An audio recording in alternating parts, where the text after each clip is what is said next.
Okay, let's set the scene. A patient rolls into the ER, maybe after a fight with their parents. They're calm, they look totally fine, but they tell you they took a handful of Tylenol. This right here is one of the most common overdoses we see, and it kicks off a race against a clock that the patient doesn't even know is ticking. You hear that phrase, a handful of Tylenol, and it sounds almost casual, right? But in the world of emergency medicine, those words trigger one of the most critical, time-sensitive protocols we have. Seriously, what happens in the next few hours is going to determine everything. And this is the really insidious part of it. For the first 24 hours or so, the patient often looks and feels perfectly okay. There's no drama, no obvious symptoms, but on the inside, a toxic process has already begun and their liver is taking this massive, potentially irreversible hit. It's an incredibly sneaky, silent emergency. Now, here's the amazing part. For this specific overdose, we have a literal antidote. It's called N-acetylcysteine, or just NAC for short. And this stuff can stop the liver damage dead in its tracks. But, and this is a huge but, it only works if we give it in time. Getting the protocol exactly right isn't just important, it's everything. So, how does this whole protocol even get started? Well, it doesn't begin with a fancy lab test or a big machine. It all starts with one single crucial question.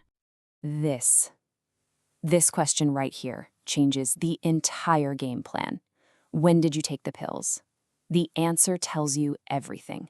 Was it a single handful, all at once, just 2 hours ago, or have they been taking them throughout the day? For a single, one-time overdose, our entire world is about to revolve around one very specific number. 4 hours. This is the magic number. You gotta etch this into your brain. It is the cornerstone of the entire diagnostic process.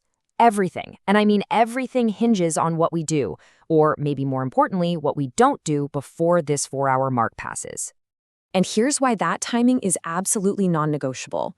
If you draw the patient's blood to check their acetaminophen level before 4 hours have passed, the drug is still being absorbed from their stomach.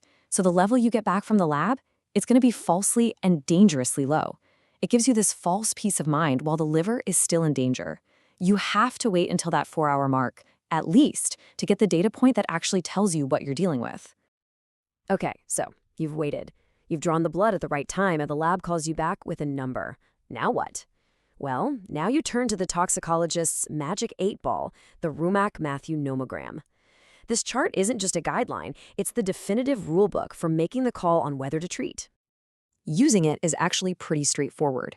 You find the time since they took the pills along the bottom, you find their drug level on the side, and you just plot the point where those two lines meet. If that dot lands anywhere above that solid treatment line, decision made. You give the antidote, no questions asked.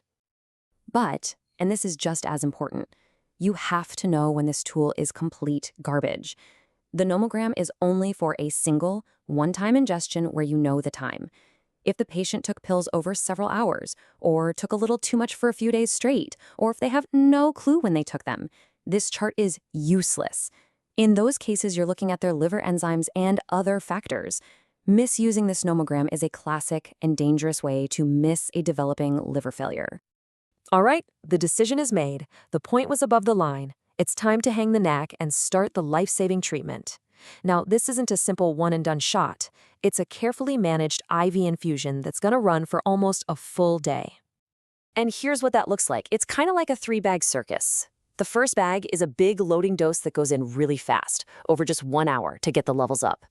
That's followed by a second bag over 4 hours, and then a final long and slow infusion that runs for the next 16 hours. It's a marathon for sure, not a sprint.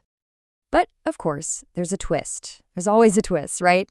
Something often happens during this protocol that can really freak you out if you've never seen it before. So picture this. You're about 15 minutes into that first fast and heavy dose of NAC. Suddenly, your patient turns beet red, they're scratching, they're complaining that they're itchy everywhere, and you see a rash breaking out. Your gut, your training, every alarm bell in your head is screaming anaphylaxis, a severe, life-threatening allergic reaction. But is it? Nope, it's not. This is something called an anaphylactoid reaction. It looks like, feels like, and quacks like a true allergy, but it's not caused by the same immune response. It's actually a known, pretty common side effect from the super fast infusion rate of that first bag.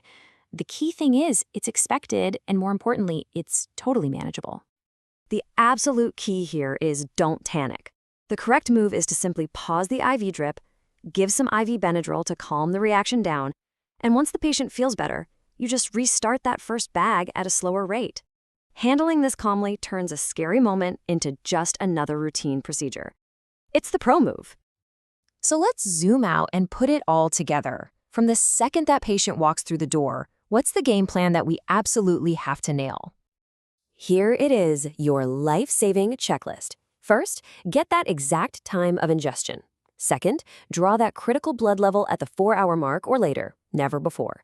Third, use the nomogram correctly but also know when it's the wrong tool for the job. And finally, when that NAC attack happens, you manage it calmly. These 4 steps, they are what stand between your patient and total liver failure.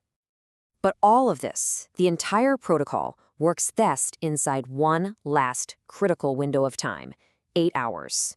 That is the goal, from the moment the pills were swallowed to the moment that antidote starts dripping into their vein. Because here's what's at stake, and it couldn't be more clear.